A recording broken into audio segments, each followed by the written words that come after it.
नमस्कार, सगळ्यांचं स्वागत आहे स्टडी स्पेस मराठीवर। तर आज आपण स्टाफ नर्स बद्दल त्यांचा अभ्यासक्रम, त्यांच्या अभ्यासक्रमाचा डिकोडिंग बघणार आहोत। तुम्हाला एलिजिबिलिटी क्रायटेरिया काय आहे माहिती आहे सगळ्यांना। आज सुद्धा मी परत एकदा सांगणार आहे, डोंट वरी। आणि तुमचे सगळे टॉपिक जे आहेत तर त्या प्रत्येक टॉपिकमध्ये तुम्हाला काय काय करायचं आहे। ज्या वेळेला तुम्ही अकॅडमिक्ससाठी अभ्यास करत असता आणि ज्यावेळी तुम्ही एखाद्या स्पर्धा परीक्षेसाठी अभ्यास करत असता, या दोघांमध्ये काय फरक आहे हे सगळ्यात महत्त्वाचं समजून घेणं आहे। आणि तेच मी इथं सांगणार आहे आणि यापुढे सुद्धा सांगत राहणार आहे, कारण की आपले लाईव्ह लेक्चर ते होत राहतील। तुमचे सगळे टॉपिक्स घेऊन एक एक करून आपण लेक्चर कंडक्ट करूया यूट्यूबवर प्रश्न उत्तराच्या माध्यमातून। आणि आज आपल्याला अभ्यासक्रम बघायचा आहे की अभ्यासक्रमामध्ये तुम्हाला नक्की काय काय करायचं आहे। चला तर वेळ न घालवता लगेचच सेशनला सुरुवात करूया। तर बघा, इथं वेतन श्रेणी तर बऱ्यापैकी सगळ्यांना माहिती असते। पहिलाच तुमचा कन्सर्न असतो की पगार किती आहे। तर जवळजवळ 60,000 प्लस तुमचा पहिला पगार असणार आहे, एवढं लक्षात ठेवा, ठीक आहे। तर मान्यताप्राप्त विद्यापीठाची, कारण की बेसिक 35,400 आहे, 35,500 बेसिक म्हटलं तर पगार जातो किती, हे बेसिक PSIचं आहे, ठीक आहे, हे बेसिक PSIचं आहे। तर मान्यताप्राप्त विद्यापीठाची BSc नर्सिंग या विषयाची पदवी किंवा महाराष्ट्र राज्य माध्यमिक उच्च माध्यमिक शिक्षण मंडळाची उच्च माध्यमिक शालांत प्रमाण HSC उत्तीर्ण व महाराष्ट्र नर्सिंग काउन्सिलची जनरल नर्सिंग व मिडवायफरी या विषयाची पदविका। तर 3 वर्षाचा तुमचा जो कोर्स असतो GNMचा तो तुम्हाला इथं पहिले हवं आहे। त्यानंतर तुम्ही स्टाफ नर्स म्हणून, नर्स मिडवाईफ म्हणून, ANM म्हणून, शासकीय, निमशासकीय किंवा स्थानिक स्वराज्य संस्था किंवा खासगी, म्हणजे तुम्ही government, non government, semi government, त्यानंतर स्थानिक स्वराज्य संस्था या कुठेही रुग्णालयात कामाचा तुमचा 2 वर्षाचा अनुभव गरजेचा आहे। 2 वर्षाचा एक्सपिरियन्स इथं महत्त्वाचा आहे। आणि महाराष्ट्र नर्सिंग काउन्सिलची नोंदणी आवश्यक आहे। नसेल तर करून घ्या, ठीक आहे, नसेल तर करून घ्या आणि फॉर्म भरून टाका। तुम्हाला ती रिन्यू करावी लागते, जर आधी केली असेल, विसरला असेल तर रिन्यू करून घ्या, ठीक आहे। चला तर मग इथं आपण जाऊया आता आपल्या सिलेबसकडे। असा सिलेबस आपल्या PDF मध्ये आहे, जी KDMCने PDF आपल्याला दिलेली आहे। तर त्या PDF मध्ये तुम्हाला अशा प्रकारचा सिलेबस दिलेला आहे। या प्रत्येक घटकामध्ये तुम्हाला काय काय करायचं आहे हे तुम्हाला मी आज सांगणार आहे। तर इथं तुम्ही बघू शकता, जनरल नॉलेज, म्युनिसिपल ऍक्ट जो आहे ह्याची काही काळजी करायची गरज नाही, आपल्याकडे तो मिळणार आहे। त्यानंतर रिप्रोडक्टिव्ह चाइल्ड यासाठी तुम्हाला प्रोग्रामसाठी नोट्स वगैरे सगळं प्रॉपरली लेक्चर्स होतील।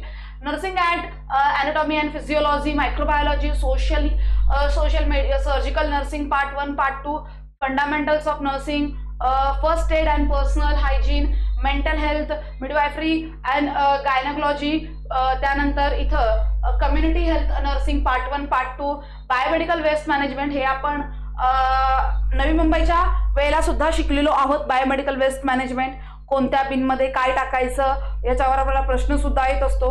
तर बायोमेडिकल वेस्ट मॅनेजमेंट 2016चा कायदा आहे, हा तर आपल्याकडे खूप सुंदर पद्धतीने शिकवून झालेला आहे आणि तुम्हाला सुद्धा घेऊ, कारण की तो सुद्धा टॉपिक रिपीटेड आहे। NNMCचा, नवी मुंबई महानगरपालिकेला हा टॉपिक होता। त्यानंतर इथं इम्युनिनेशन, त्यानंतर ऍडमिनिस्ट्रेटिव्ह वर्क, त्यानंतर डिसीज, कम्युनिकेबल डिसीज, त्यामध्ये ear, nose, throat, oncology, cancer संबंधी, स्किन संबंधी या सगळ्याची माहिती तुम्हाला इथं विचारली जाणार। तर याचं डिकोडिंग आपण केलेलं आहे, ते बघून घ्या। ही PDF काही टेन्शन घ्यायची गरज नाहीये, लिहून वगैरे घ्यायची। तुम्हाला PDF स्टडी स्पेस मराठीचं टेलिग्राम चॅनल आहे, तिथं मिळेल। स्टडी स्पेस मराठीचं टेलिग्राम चॅनल याच लेक्चरच्या खाली, त्यानंतर आपल्या चॅनलच्या डिस्क्रिप्शनमध्ये अबाउटमध्ये तुम्हाला चॅनल लिंक मिळेल, तिथून जॉईन करून घ्या। आणि स्टाफ नर्स नावाने PDF असेल तर ती डाउनलोड करून परत एकदा तुम्ही सुद्धा वाचून घ्या, पूर्ण बायफ्रगेट केलेलं आहे। फंडामेंटल नर्सिंगमध्ये तुम्हाला काय करायचं आहे, तर इथं सगळ्यात पहिले त्यांचं संकल्पना, पेनचा कलर चेंज करू द्या मला। तर नर्सच्या संकल्पना, इतिहास, तत्वज्ञान, रुग्णांची काळजी, नैतिक कायदेशीर पैलू, नर्सिंग प्रक्रिया, तर निदान काय आहे, नियोजन काय आहे, अंमलबजावणी, मूल्यांकन बघायचं आहे। रुग्णांना आधारभूत काळजी, स्वच्छता, आराम, सुरक्षितता हे तुमची कामं आहेत, तुम्हाला माहित पाहिजे। औषधोपचार व्यवस्थापन, तर औषधाचे प्रकार, डोसाची गणना, प्रशासनाच्या पद्धती, तुम्हाला डोस द्यावा लागतो तर तुम्हाला ती गणनाही करता आली पाहिजे। जखम काळजी, ड्रेसिंग, रुग्णांचे जीवनचिन्हे तपासणे आणि नोंदणे हे सगळं काम आहेत, हे तुम्हाला इथं विचारलं जाणार या घटकामध्ये।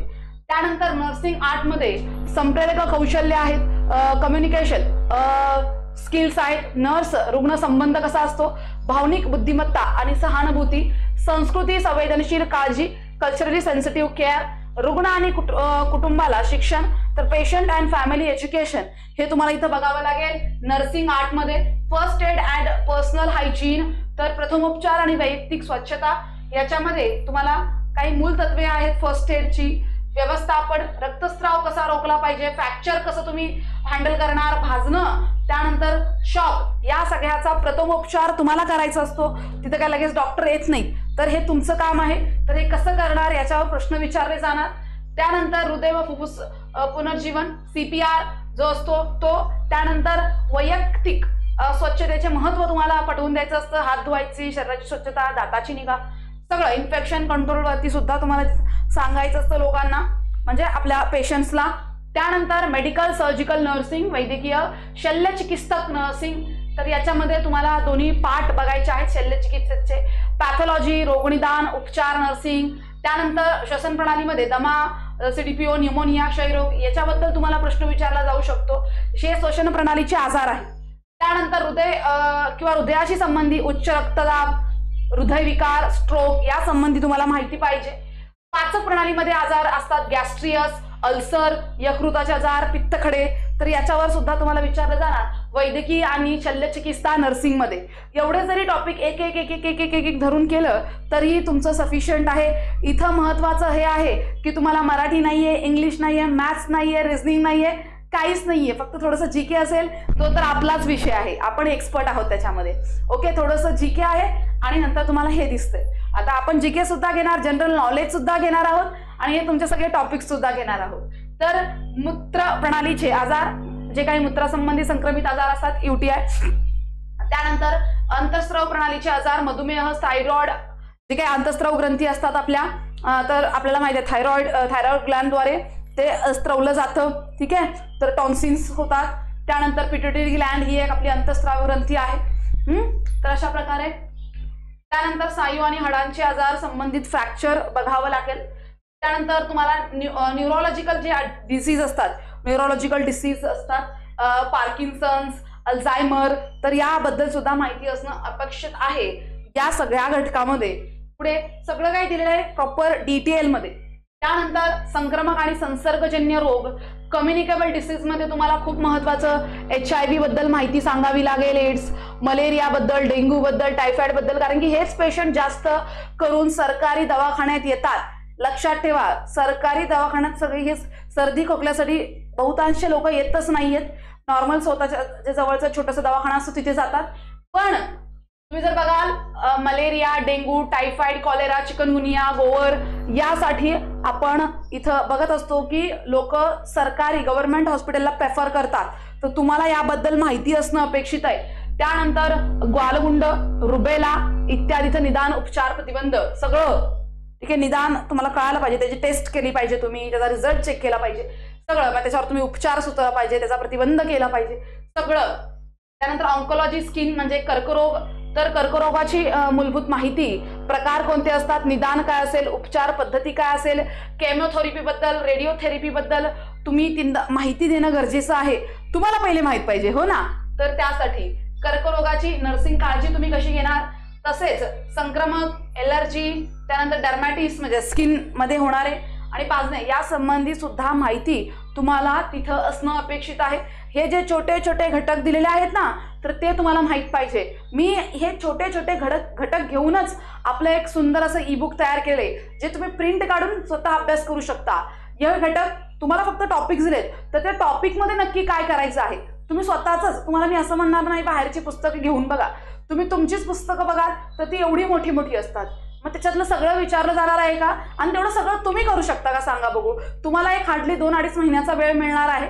आता NNMC झाल्यावर नेक्स्ट तुमचाच पेपर असणार आहे, तर इथं तुम्ही तेवढं करू शकत नाही. त्यासाठी इथं जे टॉपिक्स मी आज सांगितले, तर ते टॉपिक धरून म्हणजे एक तुम्हाला एक टॉपिक म्हणजे एक टॉपिक त्याच्यातले सगळे एक टॉपिक त्यातले सगळे सब टॉपिक अशा पद्धतीने मी तुम्हाला इथं ई-बुक जे आहे ते तयार करून देणार आहे. ऑलरेडी अर्ध तयार झालेलं आहे, अर्ध तयार होईल. चला तर मग पुढे बघा, पुढचा तुमचा इथं शरीररचनाशास्त्र आणि सूक्ष्मजीवशास्त्र, ॲनाटॉमी, फिजिओलॉजी, मायक्रोबायोलॉजी, IMP आहे. तर शरीररचनाशास्त्र, शरीर आपल्या सगळ्या अवयव, पेशी, सेल थेअरी तुम्हाला समजून घ्यायची, ऊतक, ऊतीय पातळी समजून घ्यायची, कनेक्टिव्ह टिश्यू वगैरे याच्यावर प्रश्न येतात. अवयव, ऑर्गन्स आपले कसे कसे काम करतात, सगळ्या आपल्या ज्या सिस्टीम असतात, रेस्पिरेटरी सिस्टीम, ठीक आहे, डायजेस्टिव्ह सिस्टीम, रिप्रोडक्टिव्ह सिस्टीम, हे सगळं तुम्हाला काय करायचं असतं, समजून घ्यायचं असतं. आणि हा आपण ऑलरेडी व्हिडिओ लेक्चर्समध्ये आपण रेकॉर्ड केलेला आहे, ते तुम्हाला मिळणार, हे तुम्हाला त्याच्यामध्ये हे सुद्धा मिळणार. ठीक आहे. त्यानंतर प्रणाली, शरीरातील विविध प्रणालीचे कार्य, ठीक आहे. तर अस्थि, स्नायू, रक्त, श्वसन, पचन, रक्ताभिसरण, मूत्र, अंतस्रावी, मज्जासंस्था, प्रजनन, हे आपले नॉर्मल टॉपिक आहे, कोणत्याही स्पर्धा परीक्षेत असतात. असा काही हा नर्सिंगचा सिलेबस असा आपण म्हणू शकत नाही. हा सिलेबस नॉर्मली आपल्याला वेगवेगळ्या स्पर्धा परीक्षांमध्ये सुद्धा असतो. बाकी तुमचा जो वरचा सिलेबस होता तो मात्र कोर नर्सिंगचा सिलेबस आहे. बट हे तर आपल्याला कुठेही मिळेल. मी तर तुम्हाला क्वालिटी देणार आहे, याच्यापेक्षा सुंदर असं देणार नाही, तुम्हाला मिळणार नाही. प्रत्येक प्रणालीचे सामान्य कार्य आणि बिघाडामुळे होणारे परिणाम एवढं सगळं तुम्हाला इथं प्रोव्हाइड केलं जाईल. तुमचा सिलेबस खूप सुंदर पद्धतीने मी डिकोड केलेला आहे. लक्षात. मायक्रोबायोलॉजीमध्ये तुम्हाला सूक्ष्मजीवांचे प्रकार, बॅक्टेरिया, व्हायरस, बुरशी, परजीव ह्याच्याबद्दल हे सुद्धा आपल्याकडे सुंदर पद्धतीने अवेलेबल आहे. या चारी, बॅक्टेरियामुळे कोणते डिसीज होतात, व्हायरसमुळे, त्यानंतर रोगजनक सूक्ष्मजीव आणि त्यांच्यामुळे होणारे रोग समजून सांगितलेत मी. संक्रमक चक्र, chain of infection, infection control सुद्धा झालेलं आहे आपलं. निर्जंतुकरण, तर स्टेरिलायझेशन, त्यानंतर इथं डिसीज इन्फेक्शन, हे सगळं जे आहे तर आपण प्रॉपरली करून घेणार आहोत. बाल आरोग्य आणि स्त्रीरोग नर्सिंग महत्वाचं आहे. तर इथं पेडियाट्रिक नर्सिंग, बालरोग नर्सिंग, कशा पद्धतीने लहान मुलांना हँडल करणं, बेबीजला, बालकांची वाढ, विकास, नवजात शिशूची काळजी, कारण की इन्फॅन्ट मॉर्टॅलिटी रेट आपल्याला कमी करायचा आहे. ठीक आहे. तर त्यानंतर पुढे बालकांमध्ये सामान्य आजार आणि त्यांची नर्सिंग व्यवस्था, लसीकरण खूप महत्वाचं आहे, आणि पोषण आणि आहार, हे आपल्याकडे सुंदर डेटा याचा अवेलेबल आहे, खूप सुंदर डेटा. त्यानंतर मिडवायफरी आणि गायकोलॉजी, त्यासोबत समुदाय आरोग्य नर्सिंग, कम्युनिटी हेल्थ नर्सिंग, हे तर तुमचा कोर टॉपिक आहे. ह्याच्यातच तुम्ही पूर्ण तुमचं जे शिक्षण आहे ते झालेलं आहे.